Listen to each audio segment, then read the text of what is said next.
അസ്സലാമു അലൈക്കും. മുത്തുനബി സ്വല്ലല്ലാഹു അലൈഹി വസല്ലമ തങ്ങളോട് മുഹബത്ത് വയ്ക്കാൻ ഇത്രമാത്രം മതി. ഇതൊന്ന് കേട്ടു നോക്കൂ. അള്ളാഹു തൗഫീക്ക് നൽകട്ടെ. നബി സ്വല്ലല്ലാഹു അലൈഹി വസല്ലമ തങ്ങൾ കാരുണ്യത്തിൻ്റെ തുല്യതയില്ലാത്ത ഉദാഹരണമാണ്. നബി സ്വല്ലല്ലാഹു അലൈഹി വസല്ലമ തങ്ങളെ കൊല്ലാനുള്ള ആലോചനയാണ് ദാറുൻ നദവയിൽ നടക്കുന്നത്. നബി സ്വല്ലല്ലാഹു അലൈഹി വസല്ലമ തങ്ങൾ ഒന്നും ചെയ്തില്ല. മദ്യപിക്കരുത് എന്ന് പറഞ്ഞു. തോന്നിവാസങ്ങൾ ചെയ്യരുത്. അള്ളാഹുവിൻ്റെ അടിമകളാണ് നിങ്ങൾ.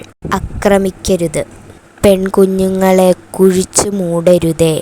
അത് നമ്മുടെ കൂടപ്പിറപ്പുകളാണ് എന്ന് പറഞ്ഞു. നീതിയും ന്യായവും ഇവിടെ ഉണ്ടാകണമെന്ന് ആവശ്യപ്പെട്ടു.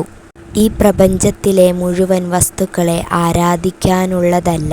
ഈ പ്രപഞ്ചം സൃഷ്ടിച്ച അള്ളാഹുവിനെയാണ് നിങ്ങൾ ആരാധിക്കേണ്ടതെന്നു പറഞ്ഞു. നബി സ്വല്ലല്ലാഹു അലൈഹി വസല്ലമ തങ്ങൾ ആരെയും ആക്ഷേപിച്ചിട്ടില്ല, ആരെയും അടിച്ചിട്ടില്ല, ഭാര്യയെ അടിച്ചിട്ടില്ല, മക്കളെ അടിച്ചിട്ടില്ല. 63 വർഷത്തെ ജീവിതത്തിൽ നിന്നും അവിടുത്തെ നാവിൽ നിന്നും ഒരു അനാവശ്യ കാര്യങ്ങൾ പോലും വന്നിട്ടില്ല. ഹബീബായ റസൂലുള്ളാഹി സ്വല്ലല്ലാഹു അലൈഹി വസല്ലമ തങ്ങൾ വർത്തമാനത്തിൽ സൂക്ഷ്മത കാണിച്ചിരുന്നു. കളവ് പറഞ്ഞിട്ടില്ല, ആരെയും വഞ്ചിച്ചിട്ടില്ല, ആരെയും ചതിച്ചിട്ടില്ല.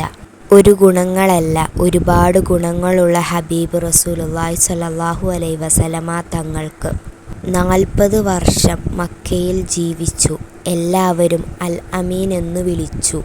നീതിയുടെ പര്യായം. അങ്ങനെയുള്ള റസൂൽ ഈ ലോകത്തോട് ചില യാഥാർത്ഥ്യങ്ങൾ വിളിച്ചു പറഞ്ഞു.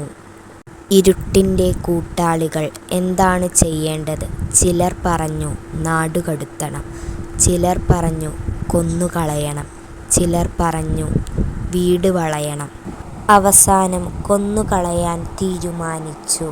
പല അഭിപ്രായം വന്നു. അതിലൊരാൾ പറഞ്ഞു, നബിയെ കൊന്നുകളഞ്ഞാൽ ഗോത്രക്കാർ പ്രശ്നമുണ്ടാക്കുകയില്ലേ?